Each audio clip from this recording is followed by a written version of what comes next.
Chapter 21. Casting my eyes on Mr. Wemmick as we went along, to see what he was like in the light of day, I found him to be a dry man, rather short in stature, with a square wooden face, whose expression seemed to have been imperfectly chipped out with a dull-edged chisel. There were some marks in it that might have been dimples, if the material had been softer and the instrument finer, but which, as it was, were only dints. The chisel had made 3 or 4 of these attempts at embellishment over his nose, but had given them up without an effort to smooth them off.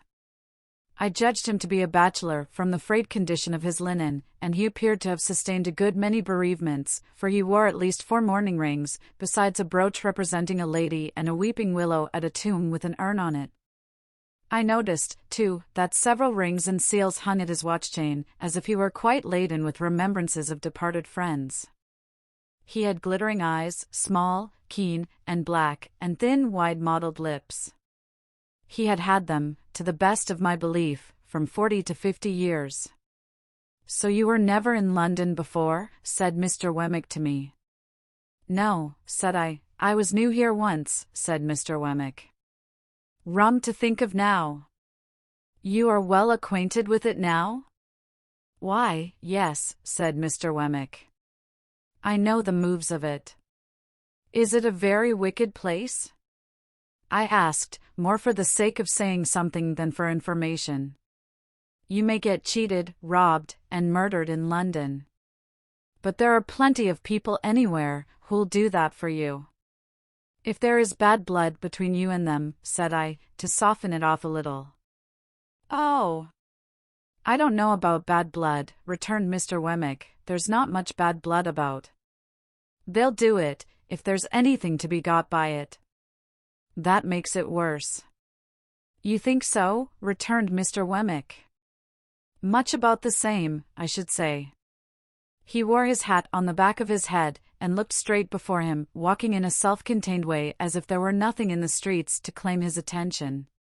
His mouth was such a post-office of a mouth that he had a mechanical appearance of smiling. We had got to the top of Holborn Hill before I knew that it was merely a mechanical appearance, and that he was not smiling at all. "Do you know where Mr. Matthew Pocket lives?"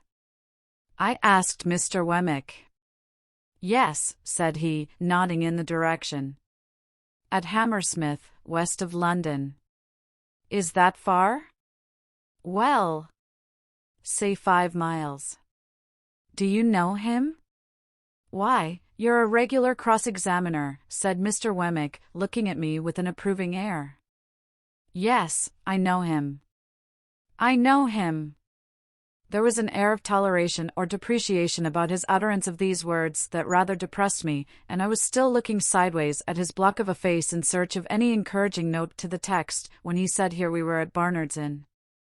My depression was not alleviated by the announcement, for I had supposed that establishment to be an hotel kept by Mr. Barnard, to which the Blue Boar in our town was a mere public-house.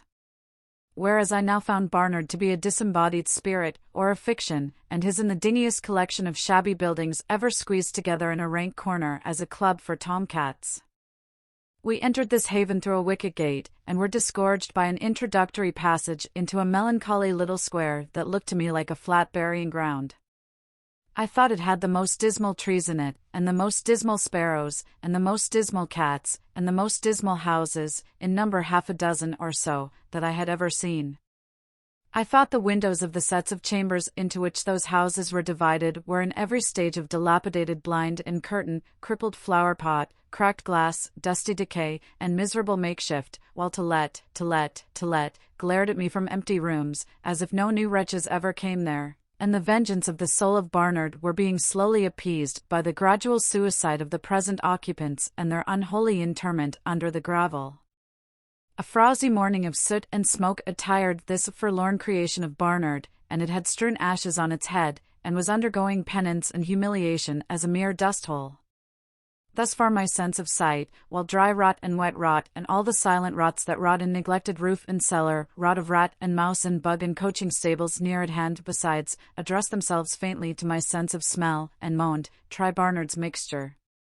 So imperfect was this realization of the first of my great expectations, that I looked in dismay at Mr. Wemmick. "Ah," said he, mistaking me, "the retirement reminds you of the country." "So it does me." He led me into a corner and conducted me up a flight of stairs, which appeared to me to be slowly collapsing into sawdust, so that one of those days the upper lodgers would look out at their doors and find themselves without the means of coming down to a set of chambers on the top floor. Mr. Pocket, Gun, was painted on the door, and there was a label on the letter box, "Return shortly." "He hardly thought you'd come so soon," Mr. Wemmick explained. "You don't want me any more?" "No, thank you," said I. "As I keep the cash," Mr. Wemmick observed, "we shall most likely meet pretty often." "Good day." "Good day." I put out my hand, and Mr. Wemmick at first looked at it as if he thought I wanted something. Then he looked at me, and said, correcting himself, "To be sure." "Yes." "You're in the habit of shaking hands?" I was rather confused, thinking it must be out of the London fashion, but said yes. "I have got so out of it," said Mr. Wemmick, "except at last." "Very glad, I'm sure, to make your acquaintance." "Good day." When we had shaken hands and he was gone, I opened the staircase window and had nearly beheaded myself, for the lines had rotted away, and it came down like the guillotine. Happily it was so quick that I had not put my head out. After this escape, I was content to take a foggy view of the inn through the windows encrusting dirt, and to stand dolefully looking out, saying to myself that London was decidedly overrated. Mr. Pocket, Jr.'s idea of shortly was not mine, for I had nearly maddened myself with looking out for half an hour, and had written my name with my finger several times in the dirt of every pane in the window, before I heard footsteps on the stairs. Gradually there arose before me the hat, head, neckcloth, waistcoat, trousers, boots, of a member of society of about my own standing.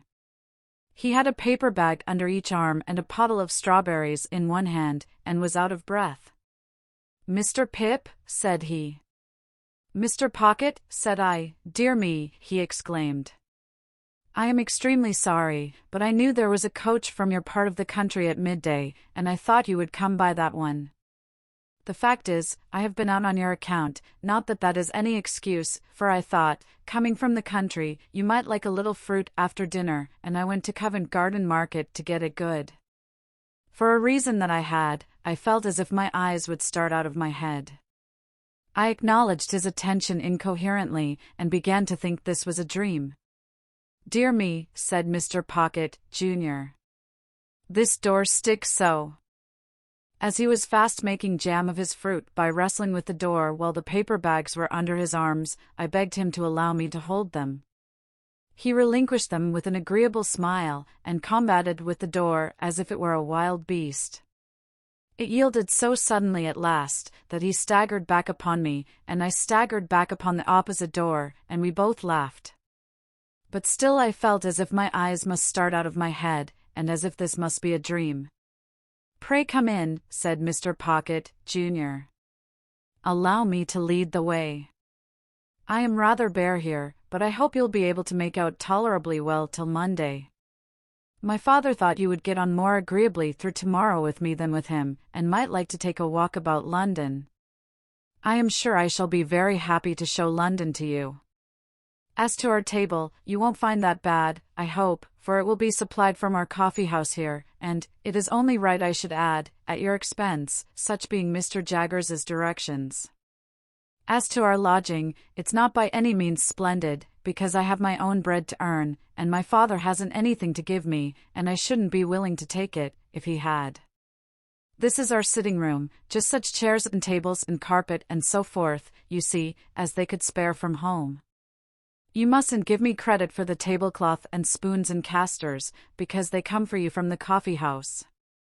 This is my little bedroom, rather musty, but Barnard's is musty.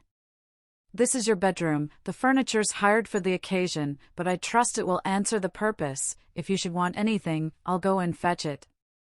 The chambers are retired, and we shall be alone together, but we shan't fight, I dare say. But dear me, I beg your pardon, you're holding the fruit all this time. Pray let me take these bags from you. I am quite ashamed." As I stood opposite to Mr. Pocket, Jr., delivering him the bags, 1, 2, I saw the starting appearance come into his own eyes that I knew to be in mine, and he said, falling back, "Lord bless me, you're the prowling boy." "And you," said I, "are the pale young gentleman."